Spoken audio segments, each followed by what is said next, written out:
Look at the NHC now. It was our game of the week last week. I know you guys were out there as well. Homestead hosting East Noble. You had the Spartans winning it, and they did it in convincing fashion, 65-21. That offense is clicking right now. Well, the offense is clicking. I mean, we saw Isaac Griffith, 7 catches, 170-some yards, a number of touchdowns. He was just unstoppable. But you think about it, the offensive line is very, very good. They have not only Isaac Griffith. If he decided to get the flu and sit out a week, they'd still be perfectly fine because they have receivers like Seth Coate, who's a very long, lanky, athletic, dangerous receiver, plus a two-headed running back attack of Frank Martin and Grayson Baston that are very, very difficult to stop also. So the Homestead offense is just awesome. 65 points against a very good East Noble team. But, you know, the defense is just as impressive. They held East Noble to 21 points. Really, it was 14 because 7 was scored against the Homestead reserves. And, you know, East Noble was averaging well over 40 points a game, and they just got shut down by that Homestead defense. So the offense is clicking, the defense is dominant, and what about the special teams? That kicker, Nolan McMahon, I mean, you can't even return the kickoff against Homestead because he kicks it into the end zone every time. And Chad Zolman told me after the game that's an incredible weapon to allow his defense to start out on the 20 every single time and not have a long return and put them back in a hole. And not only that, he's got the unusual bulk for a kicker, so if anyone gets past, I don't think you're going to have to just be able to stiff arm the kicker out of the way when you're dealing with him. He's going to level you. Not only that, but Zach Terrell obviously gone for Homestead this year, but Matt Skronik has done a very nice job. He threw 5 touchdowns in that win on Friday. He did. He showed the potential that he has, but he also showed the growth that he has because he had 3 interceptions. But 19 of 24 passing is 19 of 24 passing. That's pretty darn efficient against a solid East Noble defense. So, yeah, Matt is really coming along. Coach Zolman told me afterwards he's pleased with his progress. Just needs to continue to get reps and continue to grow. Just going to get better week after week. Well, the Spartans will try and make it 4-0. They face Columbia City this coming week, but the Eagles, they're going to have to find some answers in the backfield as Adam Neely, their fantastic running back, suffered a broken leg on Friday. Where does this leave them on the offensive attack? It leaves them in trouble because particularly their defense, because they allowed 380 yards against Belmont. Now, Belmont is a very nice program, but they are not Homestead. Homestead's offense is just going to roll over Columbia City. And so, yeah, it puts them in a hole. They're going to have to find somebody else to run the ball. They're going to have to figure out a way to maybe utilize Jared Murphy a little bit more. He's a Miami of Ohio recruit. Always been solid defensively. They're going to have to figure out ways to get the ball in his hands offensively. And so I think Columbia City's in a world of trouble this week. Now, elsewhere in the NHC, the game of the week, I think this is going to be the game of the week.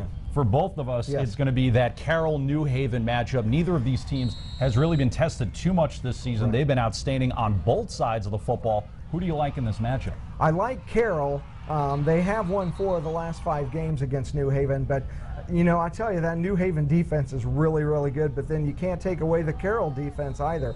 And both teams have had great offenses, but like you said, they haven't been facing juggernauts yet, so you really don't know what to feel from them yet. But Carroll really has a balanced offense. Chris Terry, their quarterback, he threw 10 passes last week and ran 10 times. So he's a dual threat, very, very dangerous. Plus they have some other runners in Jimmy Crumley and Justin Tranquil that they can get the ball to, and out of the backfield even. They do a little bit of that. And then, like I said, the Carroll defense is just incredible, only allowing 14 points per game. I think it's going to be a really good matchup, but New Haven's defense has to figure out a way to slow the Carroll offense down. If they can do that and stay in the game, get into the second half and be competitive with them, then it's anybody's ball game. But I don't know if they can slow Carroll's offense down. And the Chargers up to this point have been a little bit of a question mark. It was nice to see them get the win over Gosha. They took down Delta, but this seems like it's the first real litmus test where we can gauge where this team is at. Yeah, it's a first test for both of these teams so far. And, you know, Doug Dinan's just done a magnificent job in building the Carroll program. Think about this stat. In the last 18 games, the Chargers under Doug Dinan are 13-5.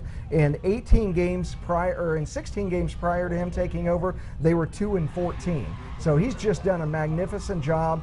and so he's going to keep this rolling. I think they get by New Haven this week. Looking at the ACAC, I know you said it last week that Leo probably should be up another division. They roll again, 34-0 winners over Adams Central. Is anybody going to stop them in that conference? No, not in that conference they won't. Now, once they get into the tournament, yeah, they'll face some good teams and they'll be challenged then. There is nobody in the ACAC that can challenge Leo. And so, you know, Adams Central shouldn't hang their head about getting beat 34-0. Leo is a dominant program, and I think Adams Central bounces back and has a really, really competitive game with Garrett this week. It's at Adams Central. I think they can knock off the Railroaders, but it's going to be a really good game. And just a fun stat for you for Leo through 3 games, 139 points scored. Only 14 against. That defense has been really good. Meanwhile, Bluffton quietly at 3-0 as well. They're a team to keep an eye on. Yes, I gave Bluffton a hard time because all they did was schedule Wabash County teams to start the season, and which are traditionally not very good, but they've really bounced back and they've continued that momentum. They're 3-0, and they're playing really, really well on both sides of the ball so far, so kudos to the Tigers. Heritage bouncing back, a big win at Woodland, putting up 49 points. Connor Sheehan, only 9 of 21 passing, but 4 of those went for touchdowns. He's been looking really sharp. Well, Will Kanapke's really good for them. They have a lot of seniors on the Heritage program. They went through their growing pains last year. A lot of people questioned the job that the coaching staff was doing down there. It's reaping rewards this year. They're very, very solid. Not going to knock off Leo in that league, but they're just as good as anybody else in that league. And Krista Pugh and Garrett, a big win as well. A 50-point win over West Noble. At this point, it sort of seems like it's a battle for second place between Bluffton, Heritage, and Garrett. Yeah. If you kind of had to handicap it, where would you put, who would you put as the front runner? Well, I would think Bluffton is right now. They're really playing well. They're unbeaten. They're doing well on both sides of the ball. But you're right. It's you could draw out of a hat with Heritage and Garrett and Bluffton.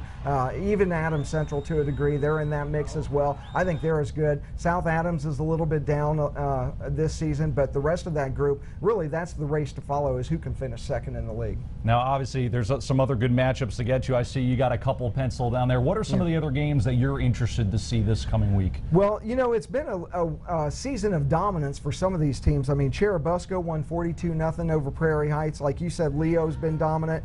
Carroll and New Haven haven't been challenged. Bluffton really hasn't been challenged yet. So it's kind of fascinating to see the haves and the have-nots in high school football. But Cherubusco goes to Eastside this week, who knocked off Angola last week. I'm curious to see how good Cherubusco really is when they play a solid team like Eastside. So that if Eastside can hang with Cherubusco, that gives me a better idea of just how good Cherubusco is. Plus Lakeland in that same league, 3-0. They go to Angola. Angola has had a couple of close losses this year. They're better than their record indicates. I think Lakeland could be in trouble at Angola. And then going back to the SAC, Bishop Dwenger coming off a loss, but they certainly played Northside tough. And Northrop, they've been so intriguing some weeks, coming off a tough one last week, but how do you think this one plays out? Again, another great matchup because you don't know which Northrop team will show up. But I will say this, if Northrop can slow the Dwenger running game like Northside did and put pressure on Cody Miller, then they have a legitimate chance. Dwenger, on the other hand, has to slow down quarterback Colin Brockhouse. He threw for 40 passes last week for 200 and some yards. It was a very good game, even in a loss against Snyder. So they have to take away the passing game of Northrop and make them run the ball. And just the opposite, Northrop has to make Dwenger pass the ball and have that young quarterback really make big plays, which he did against Concordia a few weeks ago, we saw. But it'll be a very interesting matchup. I think Dwenger comes out okay, though. Dwenger down after last week, but certainly not out. Tom, anything else we should add before we wrap it up for week 4? Now, this week's going to be great for high school football fans because you get a double shot of great action. You can go follow your favorite team on Friday, but then Saturday go out and support the local kids, Snyder against the Indiana powerhouse of Penn on Saturday. So if you like high school football, you get it ×2 this week. All right, absolutely. It should be a great week. You can catch out Tom's work every day in the News Sentinel. You can catch out our work at Wayne.com and, of course, on the Highlight Zone on Friday. He's Tom Davis. I'm Joe Whalen. We'll see you next Monday.